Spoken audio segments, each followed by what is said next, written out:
자, 오늘 수업이 30페이지. 시장 실패, 정부 실패. 자, 이쪽은 출제 진출 A급이에요. 출제 우선순위 10위권 안에 들어가는 파트입니다. 출제 포인트를 보시면 네 가지 형태가 쭉 나오고 있을 거예요. 일단은 시장 실패의 원인을 묻는 것, 그리고 정부 실패, 민영화의 방법 묻는 것들, 그리고 정부 규제 유형들 다 보면 별표가 3개씩 다 A급이에요, 여러분들.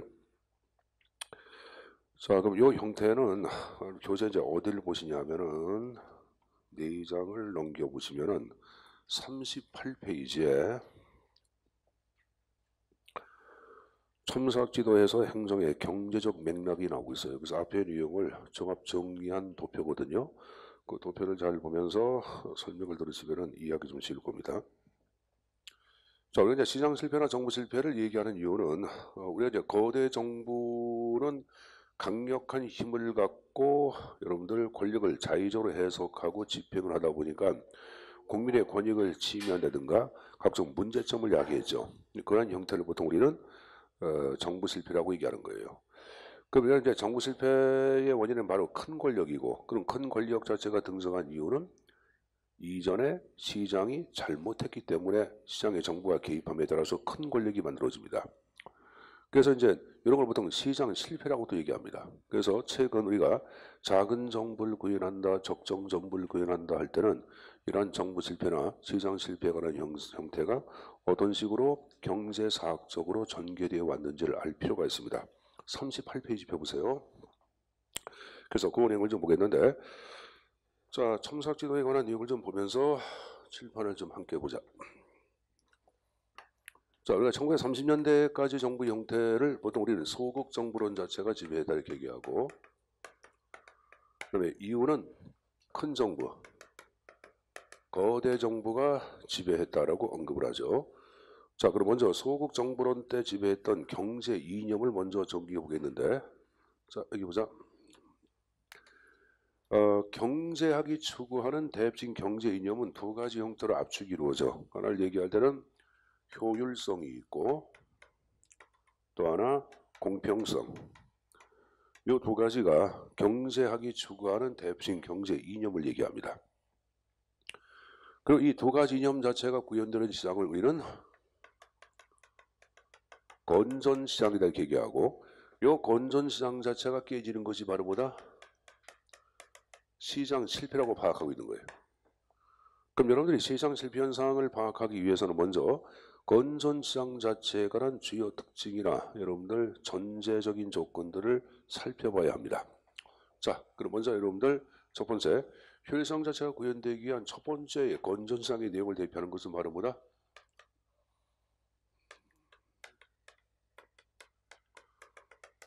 완전 경쟁을 얘기하죠.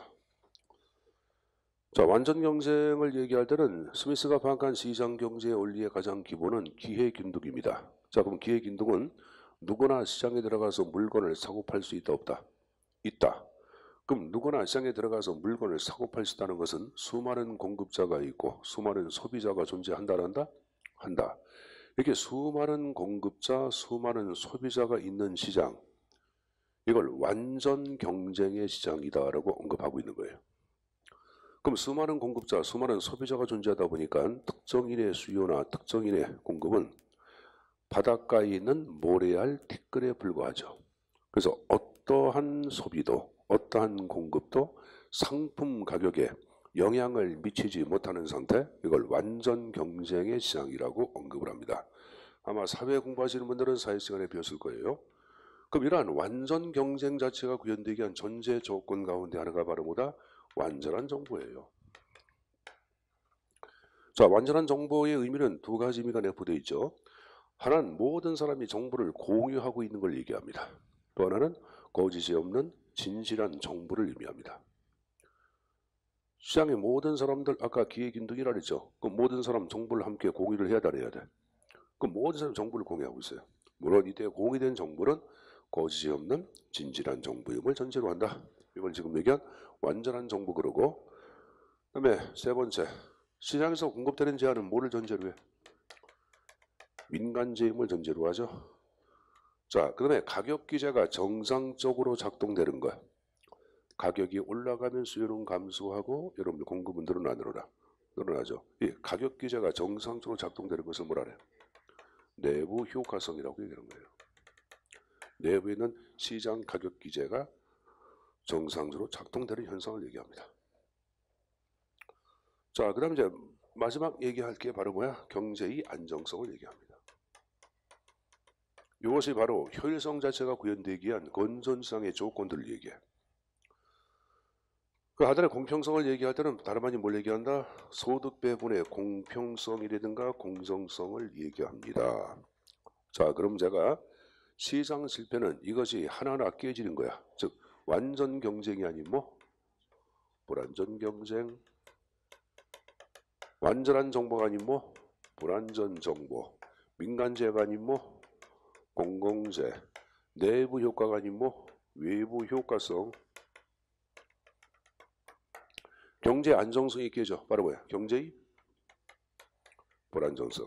이 경제의 불안정성은 경기 침체 현상 발생하는 거야. 인플레가 발생했다. 경기 침체가 발생했다. 이거 실업의 증가. 이거 몽땅 다 바로 뭐다?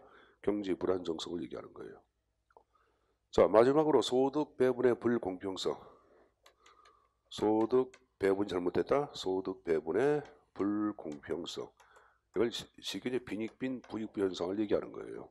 여기 시장 실패를 얘기하는데, 여러분 교재 여러분들 서국정보론 앞에 시장 실패에 관한 내용이 쭉 나와 있잖아요. 그걸 정리해 놓은 건데, 선생님 보자. 여기 보자.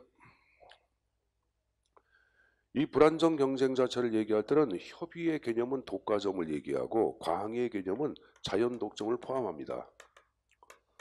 사실 자연 독점도 독점이 들어가는 거죠. 근데 여러분들 이 자연 독점 자체를 얘기할 때는 근본적인 원인이 있다고 배웠을 게야. 근본적인 원인은 뭐야? 규모의 경제를 가져오죠. 이 규모의 경제를 얘기할 때는 전체 매출에서 고정 경비가 차지하는 비중이 자꾸만 증가해 감소가 돼. 여러분 강의실 안에 학생이 10명이 있고 100명이 있어. 그러면 여러분 학원의 수입은 10명이야 100명이야? 100명. 왜? 전체 매출에서 고정 경비는 선생님 인건비, 직원 인건비, 사무실 임대료 이게 고정 경비야. 고정 경비가 차지하는 비중이 점차 증가해 감소해. 감소하겠죠. 매출이 증가함에 따라서 고정 비용은 점차 감소하는 거야. 그러니까 당연히 여러분들 지금 규모의 경제는 비용에 뭘 가져와? 체감을 가져온다 그래. 그럼 비용의 체감을 가져오니까 경쟁력이 있어서 위를 점유하네. 점유합니다 여러분들. 그래서 자연스러운 독점이 이루어지는 거예요 여러분들. 보다 많은 여러분들 수익 자체를 갖고 새로운 여러분들 설비에 투입을 하는 거고 광고에 투입하고 그러니까 보다 많은 여러분들 뭐 수익을 창출하는 거야. 자연스럽게 독점이 이루어진다고. 그래서 이 규모의 경제는 비용의 체감을 가져오고 자연 독점을 가져온다. 알았습니까? 그럼 이것도 바로 뭐가 될까? 시장 실패의 원인에 들어간다고 봐야 되겠죠. 자, 불완전 정보를 얘기할 때는 다른 말로 정보의 이름을 비대칭성이라 그래.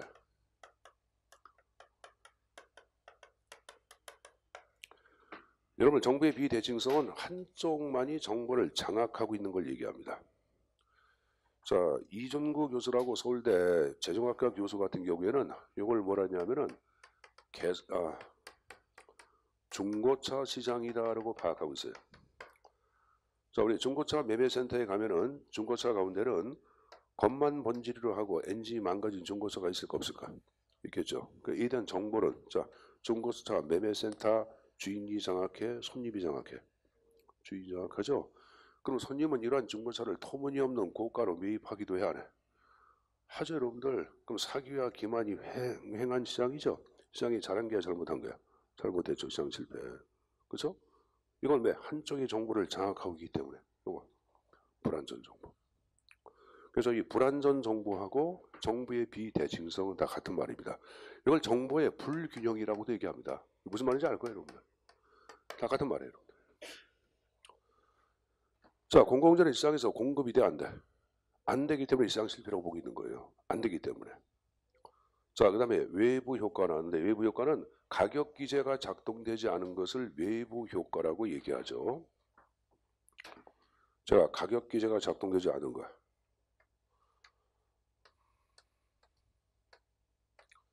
자, 이쪽에 인천행정고시학원이 있고 이쪽에 인천 노래방이 있고 지하에 인천 술집이 있어. 자, 술집이 생기면은 여러분들 인천 전체 학원의 매출에 물어보자. 노래방 매출액의 증가에 기여해 안 해? 한국 사람들은 한 잔 마시고 난 다음에 보통 한 곡 뽑으러 가 안 가? 가잖아. 그럼 여러분들 그러면 이쪽에서 매출이 증가했다고 이 술집 주인이 노래방 주인한테 가서 야 내가 술집 만들어서 너희 매출이 증가했지 대가 내라. 대가를 요구합니까? 대가를 요구하지 않죠. 이걸 가격을 통하지 않고 단한테 이익을 주는 것을 우리가 외부 효과를 얘기할 때는 정의 외부성이 있고 부의 외부성이 있어요. 요 정의 외부성을 외부 경제라 그래. 뭐란다? 외부 경제. 부의 외부성을 외부 불경제 이렇게 얘기하거든. 그럼 이렇게 가격을 통하지 않고 타인한테 이익을 주는 것을 외부 경제, 정의 외부성 그러고 자 여기 보자. 술집이 생겼어. 그럼 인천행정고시학원 매출에 타격을 줄까 안 줄까? 자 여러분들 술 처먹고 여러분들 엘리베이터 입구에 누워가지고 지나가는 여학생들 희롱하면 여학생들 좋아해 싫어해? 싫어합니다. 가끔 좋아하는 여학생 있어 없어? 그걸 두 글자로 뭐라 그래? 그걸 변태라 그러죠. 자 여기 보자 여러분들. 싫어하겠죠. 그 매출에 타격을 줘 안 줘? 주죠. 그럼 이 술집 주인이 행정고시학원 원장한테 가서 우리 이거 만들어서 매출에 타격을 줬네요. 제가 손실비용 대신 보상하겠습니다. 얘기합니까? 아니죠. 가격을 통하지 않고 타인한테 불이익을 주는 것을 외부 불경제 부의 외부성이라고 얘기하고 있는 거예요. 여러분들. 그럼 이거 둘 다 가격 기제가 작동이 된 게 안 된 게? 가격이 작동이 안 됐지. 그래서 시장 실패를 보고 있는 거예요. 여러분들. 이게 정 이해가 안 가면 여기 보자. 시장에 있는 인간은 이타야 이익이야. 이타야 남을 이롭게? 이익이죠. 물건을 성값 할 때 깎으려고 그래. 돈 더 주려고 그래. 깎으려고 그러죠. 물론 술 처먹고 막 돈 뿌리는 사람도 있지만은 보통 깎으려고 하죠. 그 술 처먹고 하는 것도 변태야 변태가 아니야. 변태야. 변태 별거 아니야. 술 많이 처먹고 그런 것도 변태가 되는 거예요. 여러분 아버님 가끔 변태되죠. 선생님도 가끔 변태가 되는데 술 처먹고 막 그러지 않습니다. 자, 현재 보자. 그럼 하여간에 이제 시장에 있는 인간은 지금 이익이야. 그럼 이거는 이거는 남을 이롭게 하는 거 아니야. 이건 남을 불리하게 하는 거 아니야. 그럼 남을 이롭게 하는 걸 좋아해 싫어해? 인간은 이기니까 싫어하지. 사촌이 땅을 사면 배가 아프잖아. 그래 안 그래요? 자 예를 들어서 우리 이름 까먹었다. 소연이 재은이 미안하다. 재은이 친한 친구 있어? 이름이 뭐야? 보리? 이름이 보리. 우리야. 보리가 빅뱅하고 결혼했어. 막 배가 아파 안 아파? 아프죠. 사층이 땅에서 배가 아픈데. 자 여기 보자. 여기 보자. 그래서 남이 잘 되는 거 싫어한다고. 그래서 이것은 과소홍구예요. 이건 가격을 통하지 않고 여러분들 남한테 불이익 주는 게 슬그머니 휘지버리고 막 그러는 것들. 어? 그 만날 때 나는 빅뱅 만나고 누굴 만나게 여러분들 만나게 하는 거는 그 누구야 여러분들 그 앞유럽 그 묵 깎는 친구 박주영 만나게 해줘. 김영철 만나게 해줘. 김영철 누군지 알아요? 개그맨. 니들하고는 좀 모르지? 알아요? 김영철이 알아요? 자, 하여간에 이런 건 여러분들 뭐냐? 과다 공급이야. 그러니까 요 과소공급이나 과도공급은 적정 공급이 실패한 게 안 한 게야. 실패한 거지. 그래서 시장 실패로 파악하고 있는 거예요. 이거 다 시장 실패 들어가는 거죠. 알았습니까? 자, 그럼 제가 시장 실패에 관한 내용들을 이제 주요 내용들 쭉 얘기한 거 얘기했는데, 그럼 이제 시장 실패는 이 상태로 끝나는 것이 아니라 이 시장 실패가 발생한 근본적인 이유를 묻는 게 또 이게 나와. 자, 근본적인 이유를 생각해 보자. 선생님 보자. 아담 스미스는 국본론에서 시장에 있는 인간을 뭐라 그랬냐면은 경제적 합리적 인간이라고 언급을 했습니다. 다시 보자. 스미스는 국본론에서 시장에 있는 인간을 뭐라 그랬다? 경제적 합리적 인간으로 파악했다.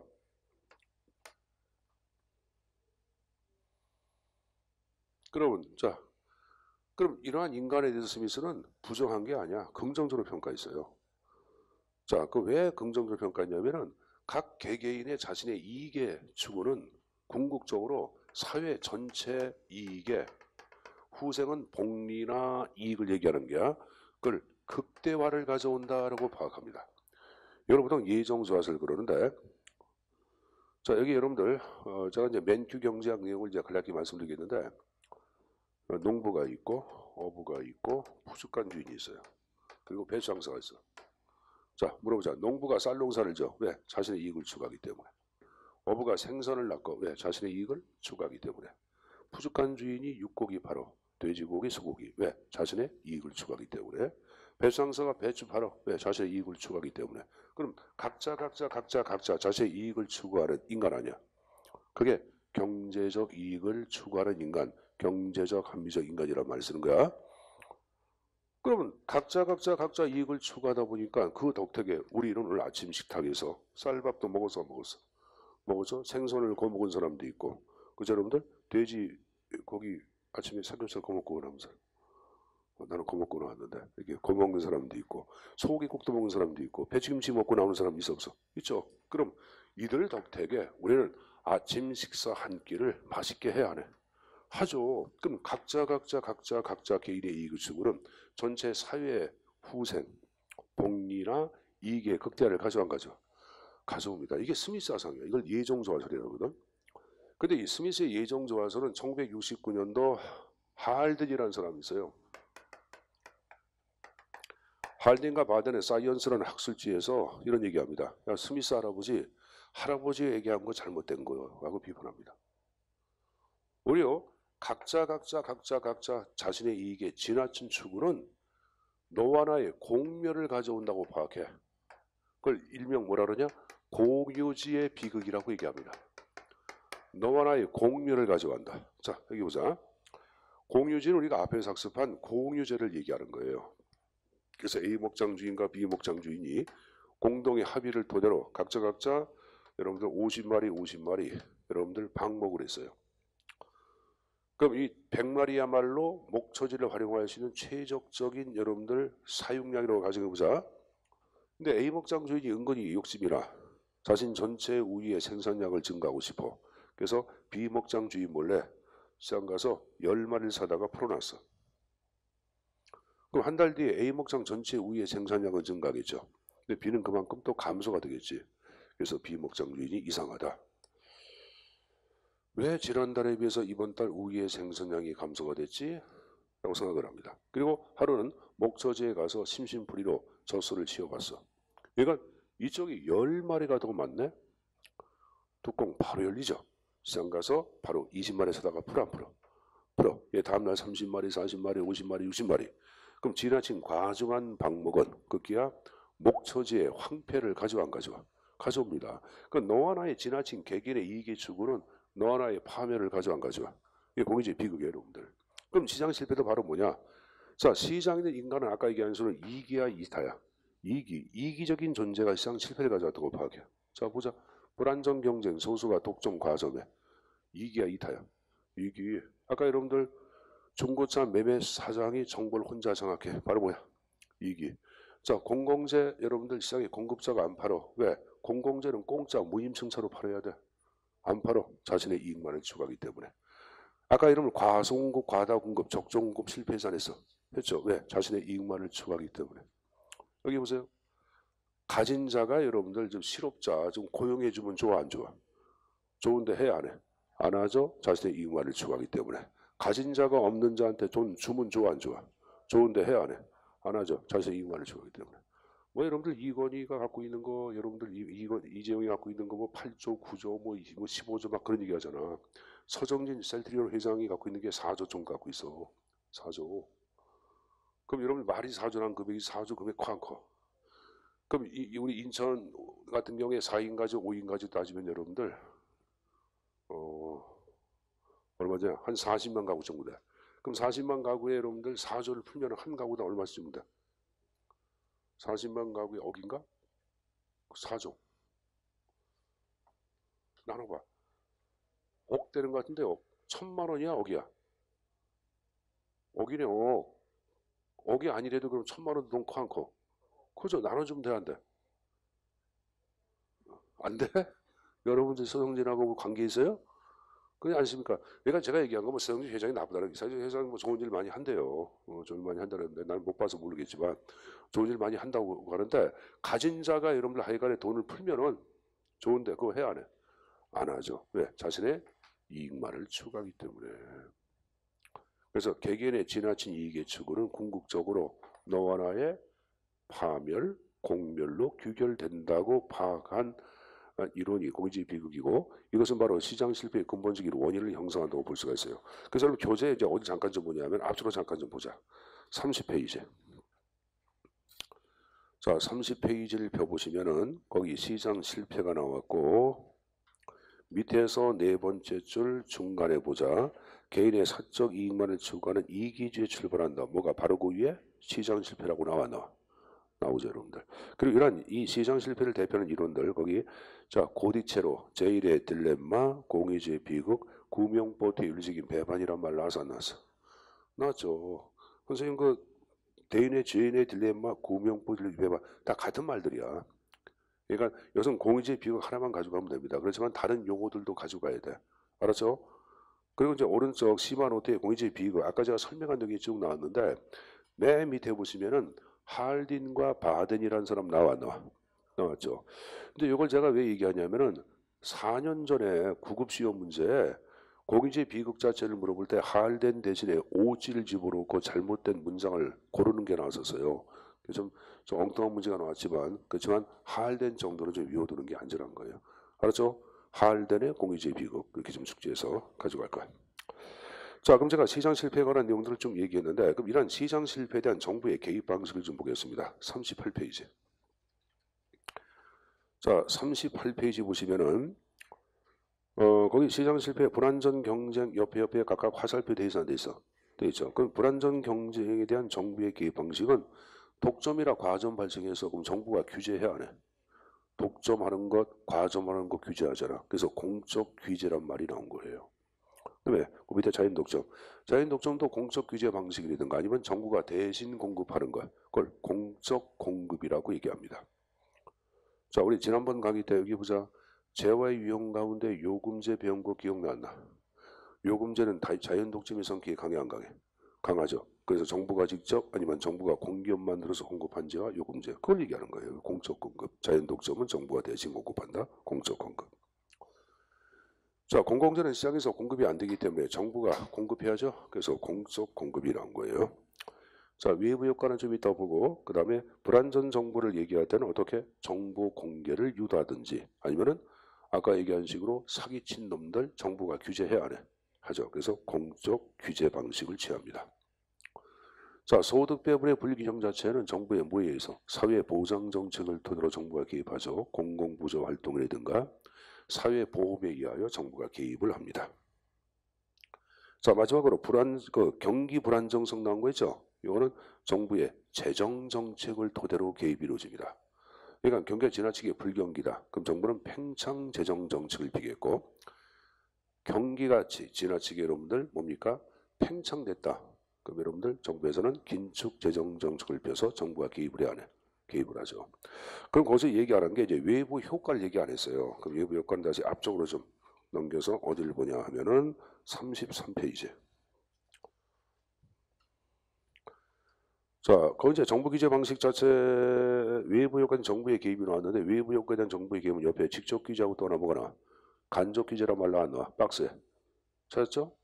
자, 그리고 이제 아까 외부 경제는 과소공급 얘기했고 외부 불경제는 과다공급 얘기했잖아요. 그거 그대로 나온 거예요. 직접 규제는 정부가 직접 여러분들 개입하는 방법을 얘기합니다. 정부가 직접 개입하는 방법을 얘기하는 거고 간접 규제를 얘기할 때는 규제의 주체가 정부가 아닌 민간이 규제의 주체가 되는 것이 바로 간접 규제예요. 다시 한번 민간이 규제의 주체가 되는 것을 뭐라 한다? 간접 규제 방식이라고 합니다. 그건 여러분들 소위 공동 규제가 있고 자율적 규제 이 두 가지 형태로 나눠지는데 그건 나중에 자세히 학습할 테고 그럼 이 간접 규제 방식 자체를 대표하는 것이 바로 시장 유인적 규제야. 그럼 하단에 각조 10 보자. 시장 유인적 규제. 개인이나 기업에게 의무를 부과하되 그것을 알선 고치는 방법은 밑줄 이들의 자율적인 판단에 맡기는 거예요. 스스로 판단 갖고 규제하든 말든지 스스로 하는 걸 얘기하는 거예요. 이게 시장 유인적 규제예요. 선생님 보세요. 선생님 보자. 자, 우리 여러분들 그 인천 분들은 아마 등산을 가장 많이 가는 게 저쪽에 있는 어디야? 요새 새롭게 개발된 지역 계양산. 계양산 쪽에 여러분들 등산을 많이 갈 거예요. 그럼 계양산 들어가는 입구에 여러분들 식당들이 있어 없어? 아마 거기가 이제 그린벨트 지역으로 묶여 있어가지고 워낙 식당 영업하면 안 될 거예요. 어디나 그래요, 여러분들. 근데 거기에 여러분들 토속적으로 살던 친구들은 거기가 삶의 터전이다 보니 선생님들 수원에 광교산이라고 있어요. 광교산 올라가는 입구에 식당들이 굉장히 많은데 그거 다 불법이야. 근데 어떡하냐? 거기서 여러분들 삶의 터전을 이룬 애들은 거기서 식당 해가지고 먹고 살 수밖에 없어. 식당 해요, 여러분들. 그럼 어떡하냐면은 환경 부담금 그런 걸 부과해. 뭐 과태료도 부과하는 경우가 있어. 그럼 1년이면 1,000만 원 부과한다 그러면 1,000만 원을 부과하면 어떡하냐? 1,000만 원을 내고 계속 하는 애들도 있고 아이 하지 말아야지 하고 문을 닫는 애들도 있어 없어. 있는 거예요. 그러니까 스스로 판단에 의하여 한다 안 한다를 설정을 했어 안 했어요? 했죠. 이게 간접 기재 방식이야. 그래서 시장 유인적 기재. 그 시장 유인적 기재를 대표하는 것도 여러 가지가 있어요. 여기 부담금 나왔고 또 뭐가 나와? 부가금, 그 다음에 예치금, 행정지도, 조세지출, 보조금, 공예배출권 이거 몽땅 다 시장 위를 대표해. 거기 여러분들 그 하단에 그 각주 10 보시면은 각주 10 두 번째 줄 공예배출금 부가금, 폐기물 부담금 그 다음 나온 거 보자. 이거 그 다음이 예치금이야. 소정의 예치금을 사전에 시킨 후 폐기물 회수 처리 시 환불시켜주는 제도 이렇게 나오죠 여러분들. 자, 그 다음 이제 11번은 행정지도야 각주에. 행정기관이 그 소관사무 범위 안에서 일정한 행정 몫을 진행하기 위하여 행위를 하거나 해제하지 않도록 지도하고 권고하는 작용이에요. 정부가 직접 규제하는 게 아니죠. 지도 권고로 끝나는 거고 그 다음 스스로 할까 안 할 것은 스스로 판단을 내려야 내려. 내리겠죠 여러분들. 그러면 12번을 얘기할 때는 뭘 얘기하냐. 이게 공예배출권 제도인데 이 공예배출권을 다른 말로 오염허가서라고도 얘기합니다. 뭐라 한다? 오염허가서. 공예배출권을 오염허가서라 그래. 각주 12. 각 국가 또는 한 국가 내의 사업장이나 건물 별로 온실가스 배출량을 할당시켜줘. 온실가스가 바로 탄소를 얘기하는데 그래서 그 할당량 미만 탄소를 배출했다. 그럼 여유 배출권이 있어 없어? 있죠. 이를 다른 국가들한테 여러분들 판매할 수 있는 제도예요. 그럼 이왕이면 좀 아껴서 수익을 창출하려고 할까 안 할까? 하겠죠. 공예배출권. 개념 외우라는 게 아니라 개념을 이해하라는 내용이야. 이 공예배출권은 시험 출제에 지문으로 나왔어. 그러니까 이거 좀 지문 정도는 이해해두라고 얘기하는 거야. 암기하는 사항이 아니라 이해하라 그랬어요. 이해하기 위해서는 잠깐만 읽어보면 돼. 자, 이런 방식이 간접 규제야. 자, 그럼 어떡하냐? 외부 경제는 과소공급이 되기 때문에 박스 보자. 직접 규제는 명령 지시 규제야. 각종 여러분들 행정법규라는 게 있어 없어? 행정법규를 대표하는 게 뭐 행정처분의 행정명령, 행정기준이야. 그 설정해서 이런 지시하는 걸 얘기하는데 그래서 외부 경제는 과소공급이라 공급을 강제시킵니다. 외부 불경제는 좀 전에 얘기한 명령 지시를 토대로 공급을 금지하면 되겠지. 그리고 이제 간접 규제는 공급 위인 공급 역제를 위임하면 되겠죠. 그래서 지금 얘기한 여러분들 외부 효과에 대한 정부의 개입 방식이 뭐가 있는지 그 형태는 꼭 숙제에서 내용 좀 가져가실 필요가 있습니다. 알았습니까? 아, 그리고 아까 얘기 안 한 게 다시 앞페이지 31페이지 잠깐 펴보자. 자, 아까 고기재 비극 얘기했죠. 그 고기재 비극 자체를 방지하기 위하여 거기 여러분들 할된 얘기한 방법이 나와 4번 나온 거 봐. 쭉 내려가서 세 가지 형태. 첫째, 공유 상태를 근본적으로 제거하기 위해 밑줄 소유권의 명확하게 이게 해설했어요. 선생님 보세요. 소유권의 명확화는 뭐 선생님 보세요. 아까 여러분 목초지 공유지 요만큼 네 땅 내 땅으로 하자 이렇게 하는 거예요. 서로 여러분 협정을 체결해가지고 이건 네 땅 내 땅 이렇게 하는 걸 얘기해요. 이걸 이제 지금 얘기한 이 소유권의 재산을 얘기한 사람이 누구냐? 코우즈라는 사람 얘기해. 그게 코우즈 정리라고도 얘기합니다. 뭐란다? 코우즈 정리고 이 소유권의 명확화가 바로 뭐냐면 전통적인 방법이야. 전통적인 방법. 시장 경제 쓰고 있는 가장 여러분들 전통적이고 근본적인 방법을 얘기합니다.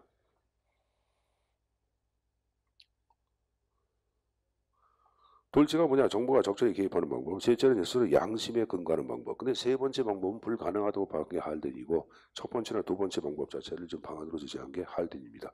알았습니까? 그 할덴이 얘기한 방안들 제가 여러분들 코즈 정리 전통적인 방법은 뭐라 했어요? 소유권의 명확화. 소유권의 명확화를 재산권에 설정해도 상관이 없어요. 같은 말입니다. 재산권의 설정.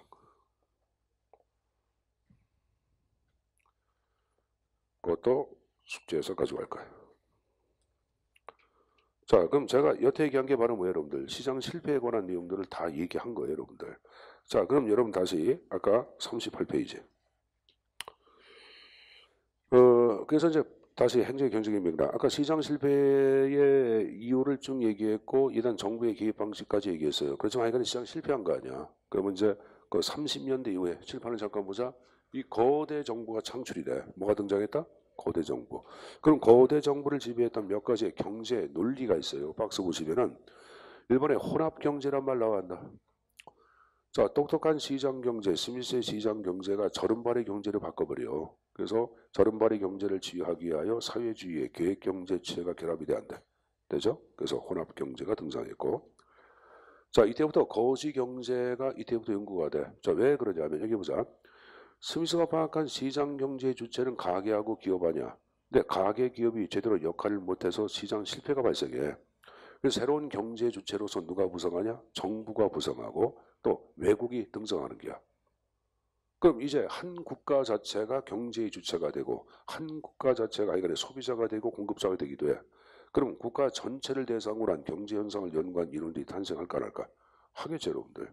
이걸 거시경제라고 얘기하는 거야. 한 시장 안에서 이루어지는 것은 미시경제고, 그 시장을 포함한 국가 전체를 대상으로 연구하는 것을 거시경제라고 얘기하고 있는 거예요. 그럼 이제 세 번째 나온 게 케인즈의 법칙이란 말이 나오죠. 이 케인즈의 법칙은 일명 유효 수요 이론이라고 얘기합니다. 뭐란다? 유효 수요 이론이라고 얘기해요. 즉 수요가 공급을 결정한다고 보죠. 제가 뭐가 뭐를 결정한다? 수요가 공급을 결정한다.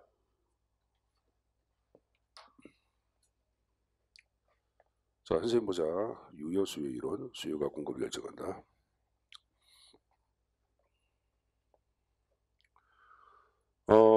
지금 얘기할 여러분들 누구야? 케인즈 자체는 케인즈 경제학 초도에 정부한테 다음과 같이 편지를 보내. 정부 오늘 땅을 파, 내일 땅을 묻게, 땅을 파고 다시 땅을 묻으라 그랬어. 그럼 정부가 할 일이 없냐? 매일 땅을 파고 땅을 묻게? 땅을 파거나 땅을 묻게 하기 위해서는 누가 필요해? 인부가 필요해? 필요치 않아? 필요하죠. 그럼 실업자가 이제 인부가 돼가지고 고용주가 되고 임금 근로자가 돼. 그럼 돈이 생겨 안 생겨? 그럼 물건을 사 안 사? 사죠. 그러니까 팔리지 않는 물건 자체가 이제 돈을 주고 사다 보니까 경기가 활성화되는 거야. 철저하게 정부가 물건을 살 수 있는 수요를 정부가 적극적으로 주체가 돼가지고 창출하자고 파악하는 거예요. 그래서 뉴질 정책도 이때 등장한 거고, 이걸 지금 얘기한 식으로 수요가 공급을 결정한다. 유효 수요 이론이라고 얘기하는 거예요. 알았습니까? 요새 여러분들 경기 좋아 안 좋아? 선생님이 IMF 이후에 진짜 최대 불경기 같아. 지나가다가 식당을 보면 식당이 다 여러분들 한 사람 두 사람 앉아 있어요. 사장하고 종업원. 진짜 그래요, 여러분들. 니들 식당 봐봐. 진짜 선생님 보면 너무 불쌍해 죽겠어. 나도 불쌍하지만 나보다 더 불쌍해. 가서 밥 먹고 싶어요. 저분들은 어떨까? 아니, 가서 돈 주고 밥 먹고 싶대, 여러분들. 한쪽 집은 바글바글해. 다른 데는 다 안 돼. 그럼 다른 집 가게 주인들이 그 집만 바라보고 있어요. 우리들도 좀 양심이 있어야 돼. 팔이 달린 데에서는 팔아줘야 안 팔아줘야 돼. 난 팔아주는데 일 안 팔아주지. 그거 보면 진짜 거기서 요새 경기 너무 안 좋아가지고 걱정이에요. 그냥 되는 집만 좀 돼. 안 되는 또 되는 집도 어떤지 알아요, 여러분들? 그 집도 잘 안 된대. 왜? 되는 집은 임대료가 또 올라가. 이거 참 건물주가 저기 조물주보다 힘이 세다며. 요새는 보면은 그 없는 사람들이 갖고 있는 슬픔이 진짜 피부로 와닿아요. 야, 이렇게 경기가 안 좋을까, 안 좋을까. 시장 가서 여러분들 보더라도 손님들이 없어요. 시장에도 여러분들 요새는 사람이 없어. 재래시장 같은 경우에 선생님이 어저께 생선을 이렇게 구워 먹고 싶어. 나는 먹고 싶은 거 처먹어야 되거든. 그래서 수원에 농산물 여러분 시장이 있어요. 한가해. 그럼 막 사라 그러는 거야. 그래서 고등어도 사오고 그 부소라는 게 있어, 부소. 부소도 사오고 오징어도 사왔거든. 부소라고 조기 새끼, 조기 사촌이 있어. 좀 커. 제사 때고 많이 올려놓고 먹어, 여러분들. 맛있어. 집에 가서 야단 되게 먹었잖아. 어? 지난주에 산 갈치도 남아있는데 또 사왔다고. 나 어제 많이 또 먹었어요. 먹었는데. 그래서 어제 저녁 때도 생선 구워 먹고, 오늘 아침에도 또 생선 구워 먹고, 나왔는데, 여기 보세요. 아니, 생선 맛있지 뭐. 또 먹고 싶네. 그죠? 근데 그건 그런 거고, 야, 이제 경기 너무 안 좋아. 예, 여러분들 좀, 조금씩 좀 사줘야겠어. 이게 아니면은 주말에 밥 먹을 때 좀 안 되는 가게 가서 먹어줘. 싫어요? 어쨌든 간에. 케인즈 얘기한 게 바로 뭐냐. 소비가 미덕이야. 좀 사줘야지 돌아가지. 아, 사줘야지 식당 주인 여러분들 양파하고 파서 안 사. 그럼 양파, 파 재배하는 농민들 잘 살아 못 살아? 잘 살고 비료 사와 안 사? 그럼 비료 공장 잘 돼 안 돼? 잘 되고 비료 잘 되면 되는 사원들 월급 줘 안 줘? 올라가고 이게 그렇게 하자고 파악하는 거예요. 그거 하자고 파악하는 거예요. 케인즈로. 근데 너무 정부가 시장에 지나치게 개입하다 보니까 또 정부가 시장에 지나친 개입은 정부의 막강한 힘을 가져왔고 이건 또 정부 실패로 연결됩니다. 그래서 옆에 정부 실패 현상이 쭉 나오죠. 자, 어제 이제 문재인 대통령이 여러분들 잘 알다시피 새 기자회견 했잖아. 근데 이제 소득 주도의 경제 성장 정책을 꾸준히 계속 추진하겠다고 얘기하는데 그게 좋은 얘기인데 없는 자의 소득을 올려야 되는데 참 이게 참 쉬울 것 같지는 않아요, 여러분들. 근데 올려야 돼, 안 올려야 돼? 올려야 합니다. 올려야 합니다. 선생님이 어저께 오늘 아침에 그 인터넷 신문을 보고 깜짝 놀란 게 우리나라 여러분들 근로자 평균 여러분들 그 소득이 연평균이 3,530만 원이더라고. 작년도에 3,530만 원. 그 3,530만 원이면은 그건 300만 원 꼴 되는 게 안 되는 게야. 되는 건데 사실 여러분 300만 원 이상 받는 사람들 많지 않거든. 그래서 평균이 그 정도 되는지 선생님이 깜짝 놀랐어요. 아, 물론 나이 드신 분다 종합한다 하더라도 그렇게 많이 받는 사람 많지가 않아요, 여러분들. 그래서 그 통계산처럼 뭐 갖고 하는 건지도 걱정이 되는 거고. 주변 보세요, 여러분들. 여러분들 어머니, 아버님 뭐 식당 나가시고 뭐 하시고 아니면 주변에 있는 사람 다니는 거 봐봐. 그런 친구분들 저 회사 그만두고 여러분들 삼성 협력업체 가서 일하고 받으면은 연봉 한 3천도 안 돼. 그래요. 요새 그래요. 그러니까 이 통계치도 한 잔 믿을 수가 없어. 그러니까 그걸 보면서 여러분들 얼마나 이게 1년에 2천만 원 버는 사람들 같은 경우는 얼마나 여러분들 좌절을 해. 대한민국 평균 임금이 3,500만 원이라는데 본인 2천만 원 받으니까 맛이 안 가. 그래서 선생 입장에서는 소득주도 자주인데 제발 그게 현실화 됐으면 좋겠어, 현실화. 그러니까 그걸 이제 뭐 소득이 높아지니까 기업 자체가 여러분 너무 힘들어. 최저임금이 올라가니까 여러분들 기업 자체가 힘들어지다 그러는데 유시민이가 또 뭐라 그랬어요, 여러분들. 우리 회사가 10년 동안 어떤 사람 얘기한 게 10년 동안 최저임금을 줘가지고 굉장히 버텼는데 이번에 최저임금 자체가 올라가는 바람에 회사가 좀 힘들어진다 해가지고 힘들어졌다. 그러니까 유시민이가 막 웃는 게야. 어이없어가지고 왜 어떻게 사장님께서는 10년 동안 어떻게 최저임금만 주냐고. 10년 동안 최저임금을 어떻게 주냐 얘기하면 최저는 여러분 최소한 인간다운 생활을 할 수 있는 건데 어떻게 그렇게밖에 안 줬냐고 또 얘기하더라고. 어이 그 말 들으니까 얼마나 속이 다 풀리는지. 그 말 맞지 않습니까? 그러니까 우리가 사는 사회가 좀 더불어 잘 사는 나라가 됐으면 좋겠어요. 그래서 소득 주도의 경제 정책이 현실화되면 참 좋아. 그러니까 없는 사람들 자체 소득을 올려줘가지고 소비를 활성화시키자고 파악하는 거예요. 좋은 얘기인데 그럼 가진 자의 뭐가 필요해? 기득권의 이제 포기가 필요치 않아. 필요한데 그걸 얼마나 포기하냐가 문제지. 포기하냐가. 여러분 롯데가 의외로 많은 인력을 이제 뽑아요. 왜 그런지 알죠? 현 정부 눈치 보기 때문에 그런 거야. 현 정부. 그래서 롯데만 그러지 말고 다른 기업도 그러고 이와 관련된 나는 그거보다도 기업에서 인원수를 많이 뽑는 것보다도 중소기업에 있는 사람들의 임금을 좀 올려주기 위해서 공무원 월급하고 중소임금 올려가지고 대기업 자체에 근접하는 임금을 받으면은 대한민국 일자리 많아져 적어져. 무조건 많아집니다. 무조건. 그렇게 했으면 좋겠어요. 그렇게 해가지고 대한민국 사람들 대학 나오고 난 다음에 고등학교 마치고 난 다음에 진짜 걱정 없이 배운 거 사회에 한원하게끔 공부하도록 아니 일하도록 그 분위기를 만들어줘 얼마나 좋아.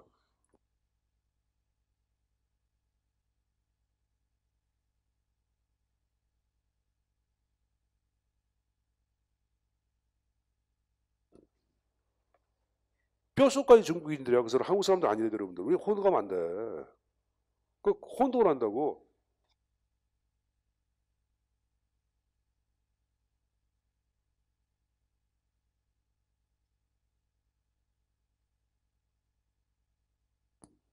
다 보냈으면 좋겠어.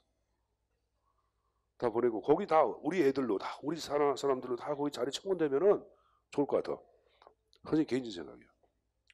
그리고 여러분들 노동 현장에서 일하는 임금 자체가 사실 여러분들 육식 노동이 힘든 거 아니야.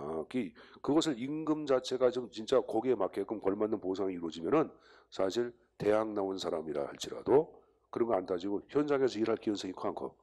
난 크다고 보고 있어요, 여러분들. 가장 중요한 게 바로 뭐다? 임금 자체의 정당성을 띠는 것들. 정당한 보상. 그것만 되면은 내가 볼 때는 여러분 여기 안 앉으실지도 몰라.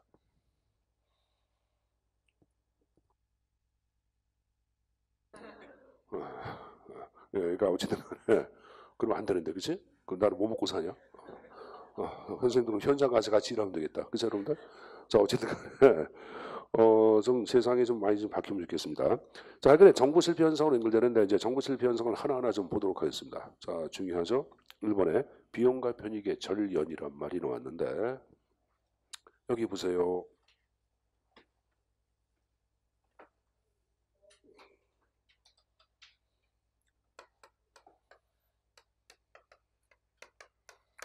자, 이 비용은 각종 정보 사업에 투입되는 코스트예요. 그럼 사업에 투입되는 비용은 국민들의 뭐에 의하여 궁극적으로 조세, 혈세에 의해서 투입되겠지. 그럼 이러한 조세, 혈세는 궁극적으로 국민의 편익으로 연결돼야 할 거 아니야. 이게 절연이야. 단절된다고 보는 거예요. 그러니까 혈세를 징수해가지고 부실기업 회생을 위한 공적 자금으로 투입했다. 비용과 편익의 절연에 들어가는 거예요, 여러분들. 그죠? 혈세를 낭비한다든가 아니면 정경유착으로 또 이루어지는 거죠. 첫 번째 정부실 현상이고, 자, 두 번째 내부성이란 말 나오죠. 이 내부성은 다시 앞쪽으로 넘겨서 미리 좀 보고 가겠는데, 자, 페이지 34쪽에 펴보세요. 그 싼거를 일본의 내부 목표와 사회 목표의 결이란 말이 나오죠. 이걸 보통 조직 목표의 내부성이라고 얘기하거든요. 자, 선생님 이게 무슨 말입니까? 거기 사회 목표란 말은 사회 전체를 위해 설정한 목표예요. 어? 어? 사회 정의의 구현, 아니면 여러분들 인류의 행복, 이 바로 사회 목표예요. 그럼 제가 지금 이 사회 목표는 목표의 성격이 구체성을 띠어 추상성을 띠어 추상성을 띠잖아. 그럼 내 목표는 뭐냐? 사실상 고위 관료가 설정한 목표예요. 그러면 이 내 목표는 좀 전에 얘기한 사회 목표가 너무 지나치게 수상성을 띠니까 사실상 고위 관료는 눈에 보이는 실질 목표를 설정하는데 이 실질 목표는 보통 사회 전체를 위한 목표가 아니라 고위 관료의 이익이라든가 내가 속한 부서의 이익을 극대화시키는 목표예요. 고위 관료의 이익이라든가 내가 속한 부서의 이익을 극대화시키는 목표. 이게 바로 내부 목표야. 그러면 내부 목표를 얘기할 때는 고위 관료나 고위 관료가 속한 조직을 위한 목표고 사회 목표는 사회 전체를 위한 목표다 보니까 이게 또 괴리야. 단절됐어. 그럼 정부가 잘한 게야 잘못한 게야? 잘못한 거지. 정부 실패로 연결되는 거예요.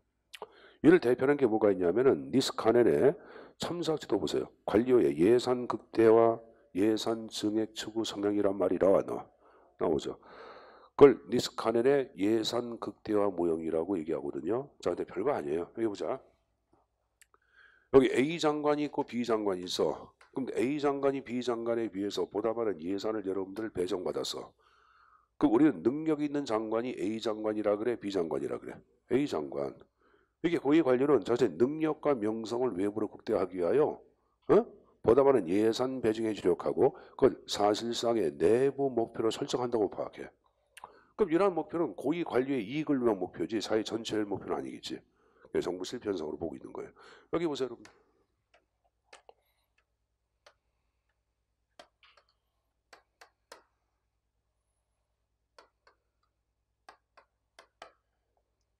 이게 한계 편익. 그냥 이게 편익 극대화. 이걸 이런 편익 극대화 가지고 보자. 선생님 보자. 우리가 이제 정치가라는 게 있고 관료가 있는데 정치가는 스테이츠맨 해가지고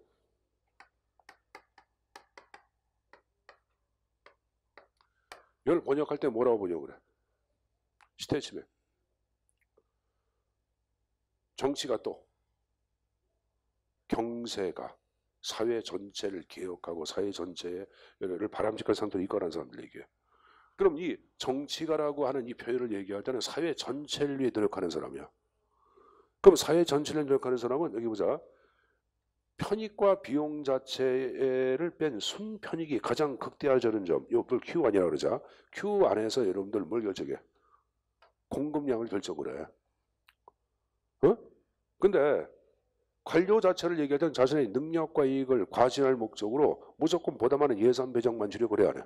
하죠. 그래서 전혀 여러분들 순편익이 발생하지 않은 여기서 무조건 많은 예산만 배정받으려고 그래. 여기에서 공급량을 결정을 해. 그러면 지금 얘기한 최적의 생산보다 2배 되는 과잉 생산을 해야 안 해? 하니까 정부 실패를 연결되는 거죠, 여러분들. 왜? 낭비를 가져오는 거기 때문에. 이 그림이 37페이지. 그 하단에 여러분들 그림 나와 안 나와? 맨 밑에 하단에 그림 나왔잖아. 근데 경제학 이론이라 선생님이 여러분들 기본적으로 알기만 무슨 말인지 이해만 하면 돼. 이거 그래프를 묻는 문제 절대 안 나와. 그러니까 이해하라고 말씀드린 거예요. 거기 박스에 정치가하고 관료의 차이점 나온 거 봐. 정치가의 목적 함수는 뭐야? 사회 후생, 사회 전체 이익의 극대화야. 그렇죠? 근데 옆에 고위 관료는 뭐야? 개인의 효용, 개인의 이익만을 극대화시킨다고 보는 거예요. 그래서 순편익의 극대화되는 지점에서 공급량을 결정하지만 이쪽에 있는 관료는 순편익이 제로가 여기 아니야. 여기 무조건 다 쓰려고 그래. 전혀 편익이 발생하지 않은 점에서 여러분들 무조건 많은 예상 받아가지고 무조건 다 쓰려고 그래. 법사 예산을 극대화 받아가지고 여러분들 이걸 뭐 쓸데없는 셈이 다 쓰는 거야. 이게 관료가 하는 거예요. 관리는 혈세를 낭비한 게 아닌 게 한 거죠. 정치가보다 2배만큼의 그쵸 여러분들? 혈세를 낭비한 거 아니야. 정부 실패로 보고 있는 거예요. 요 그래프는 여러분들 계략적으로만 그림만 이해하면 되겠지 그래프를 정확하게 묘란 이유는 아니에요 여러분들. 알았습니까? 우리가 뭐 경제학 배우는 건 아니잖아. 그렇게 좀 정리해서 가지고 가시고 자 다시 여러분들 어디를 보냐 38페이지. 그래서 일단은 1번과 2번 얘기했고 세 번째 나온 거 보자. 세 번째 파생적 외부 효과란 말이 나와. 이 파생적 외부 효과는 정부가 의도하지 않은 부수 효과를 파생적 외부 효과라고 얘기하는 거예요. 자, 정부에서 최저임금 해가지고 여러분들 잘 알다시피 그 우리가 시간에 대한 여러분들 최저 여러분들 인건비가 올랐잖아. 얼마 올랐더라? 8천 얼마 올랐지? 8,350원. 그러다 보니까 여러분들 어떤 문제가 발생했어요? 그럼 알바를 하거나 이런 사람 아르바이트 하는 사람 입장에서는 야 최저임금 올라갔으니까 좋다. 그거 생각했지만 예상치 못한 역효과가 발생합니다. 뭐냐? 여러분 편의점 알바 뽑아 안 뽑아? 안 뽑아요. 편의점에서 여러분 이익이 발생 안 하는 게야. 그러니까 요새 여러분들 밤에 문 연 편의점 많아 적어. 굉장히 적어요 여러분들. 뭐 새벽 2시, 3시에 여러분들 옛날에는 왜 편의점 문 열어놨는데 요새 24시간 하는 데 없어. 다 문 닫아요 여러분들. 이제 가끔 이제 그 밤에 배를 많이 고파하는 사람 아니야. 그래서 1시나 2시에 이러면 동네 편의점가 문 열어가지고 뭐라도 갖다 먹고 그랬는데 요새는 그 가도 문 닫혀있어 갈 데가 없어요 여러분들. 그럼 이것은 바로 보세요. 오히려 그래서 대학생들 아르바이트 자리 자체가 요새는 또 급격히 감소했습니다. 그래서 겨울방학 여름방학 돼가지고 알바 자리 따기가 하늘의 별 따기를 요새는 없어가지고 그럼 이것은 정부가 의도하지 않은 역효과라고 할 수 있어 없어? 있죠. 이 바로 파생적 외부 효과. 정부가 잘한 게 못한 거죠 여러분들. 그럼 네 번째 나온 게 정부의 비대칭성 나왔는데 선생님 이건 아까 시장 실패에서 얘기하지 않았습니까? 얘기했죠. 근데 이것은 정부 실패로 들어가는 거예요. 자, 무슨 말이죠? 별거 아니에요. 선생님이 인천시 도시개발국장이야. 그럼 어느 지역이 개발 예정 지역인지 사전에 정보를 입수를 해야 해. 하죠 여러분들. 그럼 그쪽에 여러분들 뭡니까? 뭐 타일의 명의로 땅을 매입하기도 하고 건설업자한테 정보를 팔아먹기도 하죠. 그 정보를 이용한 여러분들 뭐예요 여러분들? 행정부패지. 그 정부 실패 연결되는 거예요. 여러분들 GTX라고 들어봤죠? 경기도 구성이라는 데가 있어요. 들어봤어요? 용인시 구성. 용인시 구성역이라고 있어요. 거기에 이제 GTX가 서 3배로 해줘. 1,000만 원짜리가 3,000만 원짜리가 돼. 그리고 이제 그걸 이제 3,000만 원으로 이제 매수를 한 거야. 그러면 3천만 원을 매수했으니까 그걸 개간해가지고 팔 때는 더 비싸게 팔리 안 팔려? 팔리죠. 그럼 그게 팔리가 안 팔릴까? 안 팔립니다. 내가 볼 땐 명확하네요. 안 팔려. 들어와서 뭐 그만큼의 수익이 내야 되는데 지금 그래서 그거 지금 굉장히 문제를 가더네. 그래서 그 얘기를 했거든요. 이렇게 하면 안 된다. 그러니까 이상한 새끼가 와가지고 처음 나와가지고 이상한 얘기하니까 거기 있는 저 지역에 있는 사람들이 좋아해 싫어해. 저 사람 누구냐가 막 물어보더라고. 근데 내가 있는데 저 양반 누구야? 뭐 이렇게 물어보더라고. 기분 나쁜 표정 지고 그래서 날 째려보더라고. 그래서 선생님이 진짜 거기선 그 얘기 못 할 거 아니야 여러분들. 그러면 안 된다고. 지역 자체의 침체를 가져오고 안 주는 거니까 이렇게 해서는 안 된다고. 어? 다시 이건 재조정해서 해야 한다고 얘기했거든요. 그 다음부터는 연락이 없어 선생님한테 회의할 때. 원래 연락을 줘야 되거든. 그거 할 때 사실 자문위원회 위촉했으면 연락을 줘야 할 거 아니야. 안 해주고 있어요. 나쁜 놈들이지. 이게 하여간에 이제 지금 얘기하는 정보를 이용해서 여러분들 땅을 사거나 여러분들 이렇게 뭐 타인한테 그 정보를 팔아먹는 현상들, 그 정부의 비대칭을 얘기하는 거예요. 5번에 권력배분의 분리 공정성은 별거 아니에요. 현실 보자. 박근혜 정부 때 여러분들 박근혜 정부 쪽에서 삼성이라든가 롯데한테 돈을 받아 안 받아? 돈을 받아가지고 어떡하냐? 삼성이나 롯데를 위한 각종 여러분들 뭐 내죠? 뭐 사업도 만들어주고 여러분들 뭡니까? 뭐 감세도 해주고 막 그래 안 그래? 그게 바로 권력배분의 불공정성이야. 그러면 여기 보자. 삼성이나 롯데에서 박근혜 정부한테 돈을 주고 그들을 매수하는 걸 뭐라 하냐면은 포획이라 그래. 뭐라 한다? 포획. 그래서 이 권력배분의 불공정성과 관련된 이론과 하나 일단은 포획 이론이라고 적어놔. 포획 이론. 포획 이론이 등장한다 이렇게 얘기한다. 포획 이론. 포획 이론은 나중에 정책론 파트 때 자세히 학습할 거예요, 여러분들. 포획 이론이라고 적어놓으세요. 자, 6번에 정치인의 단견이란 말 나왔죠. 저기 단견은 자, 칠판을 잠깐 볼까?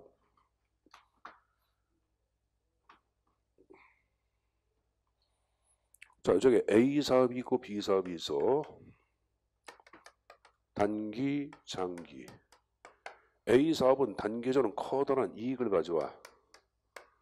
근데 장기적으로 할 때는 국가에 엄청난 손실을 가져와.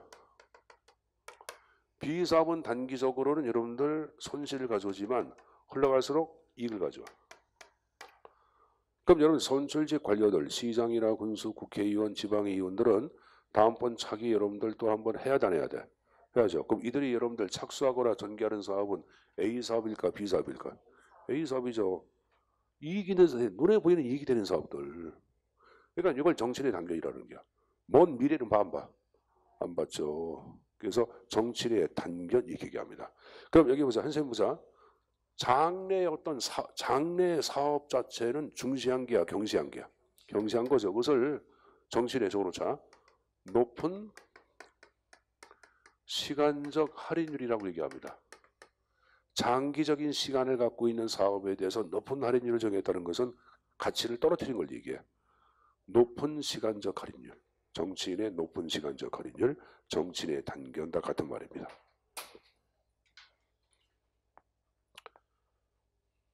높은 시간적 할인율.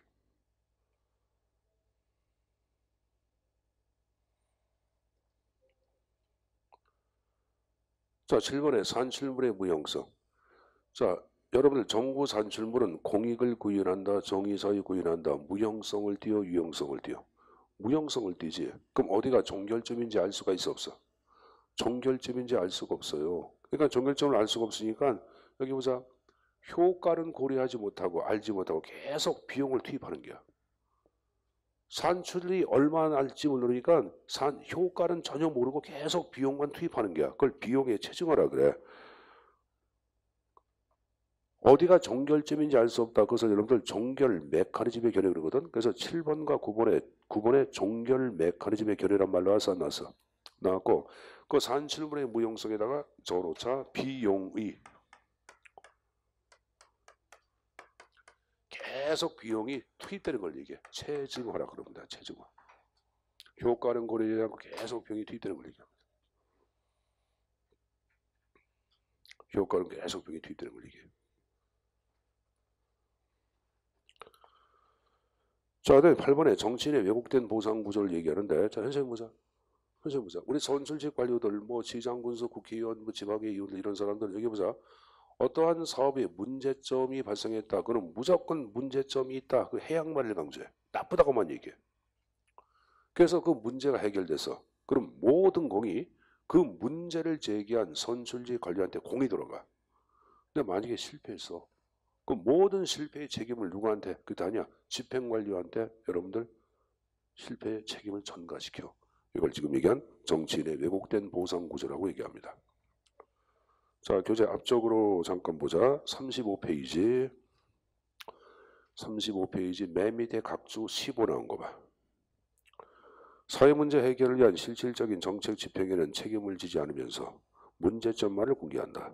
문제가 해결, 집행관리보다는 정치인들한테 공이 들어간다. 반면에 문제가 해결되지 않을 경우 집행관리한테 전가. 됐습니까? 그럼 잘한 게 못한 게 못한 거죠. 그래서 지금 얘기한 정부 실패 현상으로 보고 있는 거예요. 알았습니까? 다시 원위치 해가지고 자 정부 실패 마지막 10번째 나온 게 뭐가 나왔어요? X의 비율성. 여기 X의 비율성에서 계속 시험제 나오거든요. 여러분들 34페이지 보자. 맨 밑에 쌍가루 2번에 라이벤스타일의 X의 비효율성이란 말이 나오죠. 선생님 보자. 워낙은 비효율은 자원 배분의 비효율을 얘기해. 자원 배분의 비효율은 여기 보자.